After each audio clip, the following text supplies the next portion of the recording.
Halo guys, ketemu lagi dengan Cryptoverse Republic. Video kali ini akan membahas tentang keamanan sebuah sistem finansial.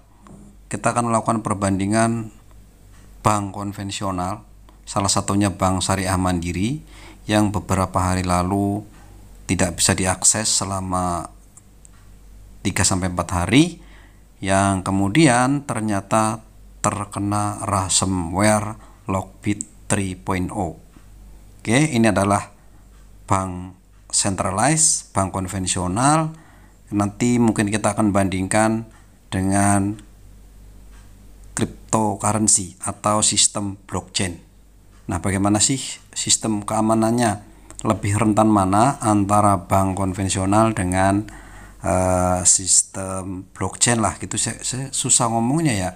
Ini bank, yang satu blockchain mungkin gitu ya, satu sistem perbankan, yang satu sistem blockchain, karena sama-sama finansial gitu ya. Nah, kebetulan kemarin terjadi dihack gitu ya oleh seseorang. Kita tidak tahu, tapi di sana ada klaim dari Lockbit 3.0 yang dia mengeluarkan statement bahwa dia telah meretas Bank Syariah Indonesia. Dan sampai hari ini kalau kalian lihat di Wikipedia, situs websitenya pun masih belum bisa diakses di sini. Masih tidak bisa, ini kita nggak tahu ya kenapa. Tetapi bankbsi.co.id tidak bisa diakses, belum bisa diakses. Oke, ini dapat screenshot, banyak di media beredar tentang data bocor oleh Lockbit 3.0, yang ini 3.0. Dia memberikan statement ini di dark web, mungkin ada yang mengeluarkan gitu ya. Ini ada batas waktu untuk menebus kuncinya adalah 15 Mei dan tidak dibayar oleh BSI, maka seluruh datanya dipublikasikan di sini ya. Nah, jadi inilah perbedaan bank konvensional, yang mana bank konvensional itu adalah bank yang tersentralisasi atau terpusat, ada pengendalinya. Jadi yang mengendalikan ya BSI itu sendiri menggunakan domain ini di sini, dia bankbsi.co.id. Dia akan masuk lewat jalur itu, kemudian akan menguasai servernya, kemudian akan dikunci. Ransomware itu sifatnya adalah merangsum atau misalkan semua datanya dikantongin kemudian dikunci, digembok. Nanti setelah tidak bisa diakses oleh tim BSI, baru dia akan mengatakan bahwa data Anda kami kunci. Untuk membuka ini kuncinya silahkan kalian bayar kami. Intinya seperti itu tuh ya. Nah, cara masuknya pun dengan berbagai cara. Misalkan dengan email yang masuk ke karyawannya, yang tentu saja ya mereka punya akses ke server mereka, seperti itu. Email masuk, karena ada sesuatu diklik dan lain sebagainya. Banyak cara mereka masuk. Bisa juga misalkan ada orang dalam misalkan sengaja menanamkan ransomware itu, karena sifatnya adalah Lockbit 3.0 ini adalah afiliasinya. Jadi bisa berafiliasi dengan siapa aja. Siapa yang berhasil memasukkan ransomware itu ke mereka, ke server mereka, maka dia akan mendapatkan bagi hasil. Bisa saja seperti itu ya. Cara masuk itu dengan berbagai cara gitu ya. Jadi untuk sistem perbankan cukup kalian mengendalikan satu server milik perusahaan itu, maka selesailah sudah. Seperti ini ya. Walaupun dari tim IT tentu saja ada backup. Begitu ini dikuasai, mereka harus bisa switching ke tempat lain. Tapi kegagalan ini sampai 4 hari, yang itu tentu saja merugikan perusahaan dan baik financial maupun secara reputasi. Bagaimana sebuah perbankan yang kena ransomware itu butuh 4 hari untuk sekedar recovery. Sementara Bank Singapura beberapa bulan lalu juga sama terkena itu hanya dari jam 8 pagi, jam 5 sore bisa diambil alih kembali. Seperti itu. Nah, itu adalah riskannya sebuah perbankan. Oke, sekarang kita akan mencoba membandingkan dengan teknologi blockchain. Salah satunya adalah Bitcoin. Bitcoin dulu ya nama jaringannya gitu ya. Nama koinnya adalah BTC. Tetapi sebetulnya prinsip atau sistem jaringan Bitcoin ini dinamakan blockchain. Nah, bagaimana sih cara kerja Bitcoin? Cara kerja blockchain yang secara sederhana saya coba jelaskan. Silahkan kalian baca di deskripsi, saya kasih linknya. Itu saya sudah jelaskan dengan sangat sederhana. Saya yakin kalian akan bisa mudah memahaminya. Tapi di sini kita akan ngomong soal keamanannya gitu ya. Oke, di sini ya mulailah dengan Bitcoin. Bitcoin menggunakan teknologi peer to peer. Jadi orang ke orang gitu ya, untuk beroperasi tanpa otoritas pusat. Jadi tanpa pusat, guys. Kalau kita transaksi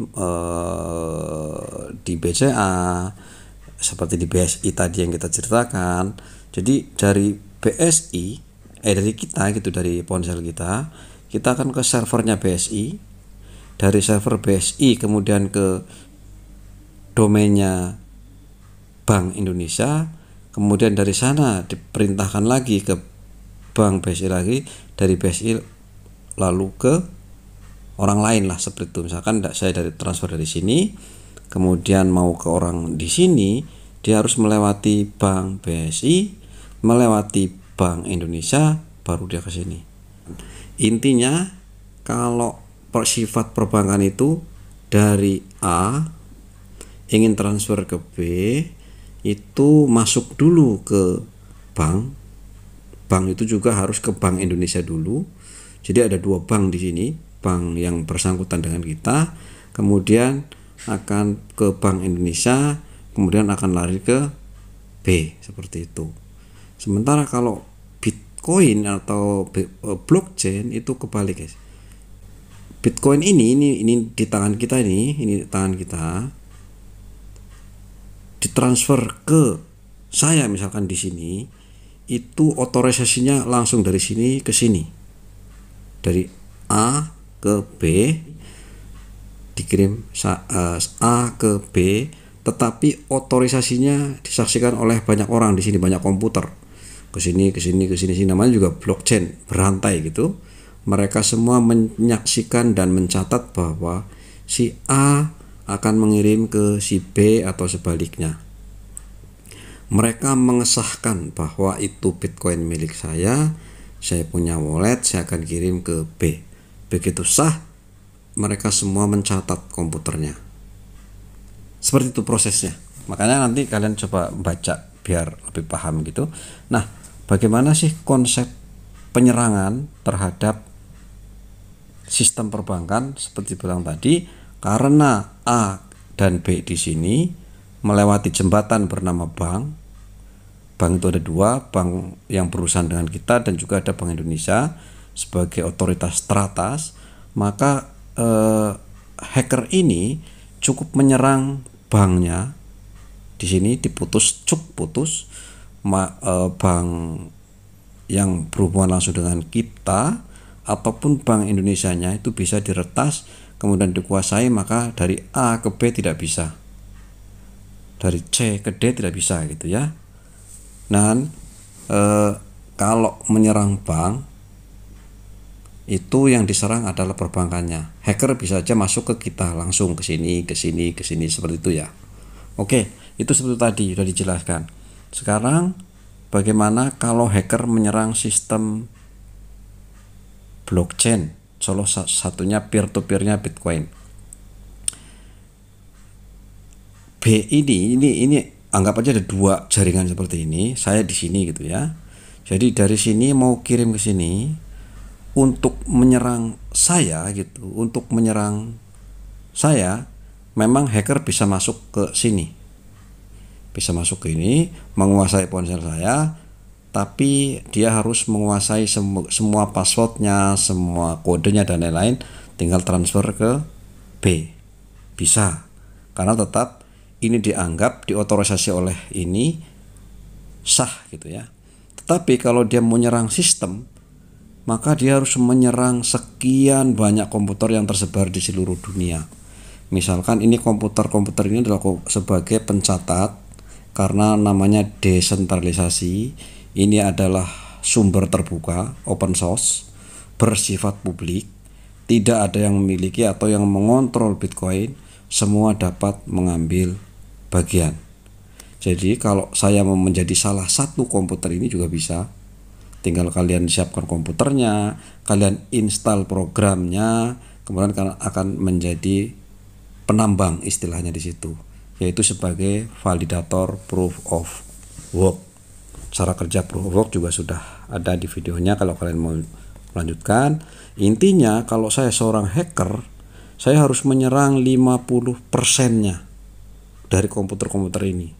Misalkan ada 2000, ya harus kita serang paling tidak 50% plus 1. Artinya kita harus menyerang 1001 komputer di seluruh dunia secara bersamaan.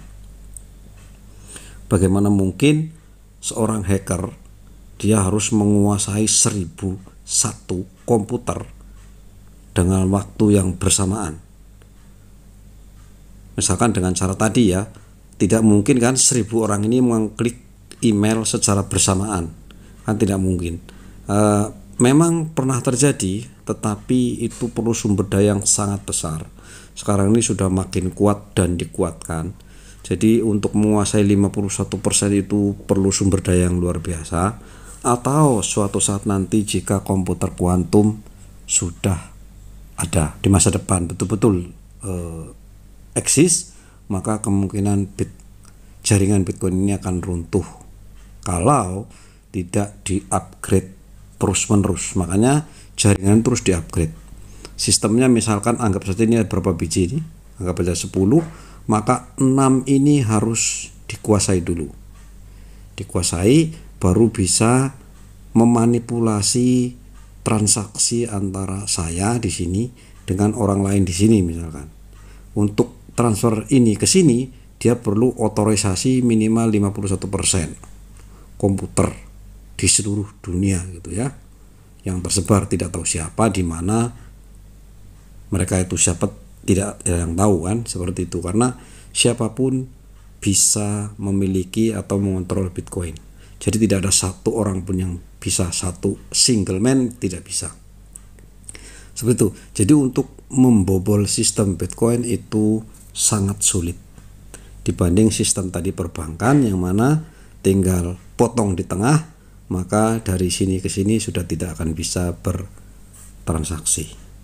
Itu perbedaannya guys ya, antara sistem perbankan dengan sistem blockchain seperti itu. Oke, itu saja mungkin informasinya, mudah-mudahan bermanfaat. Terima kasih dan bye-bye.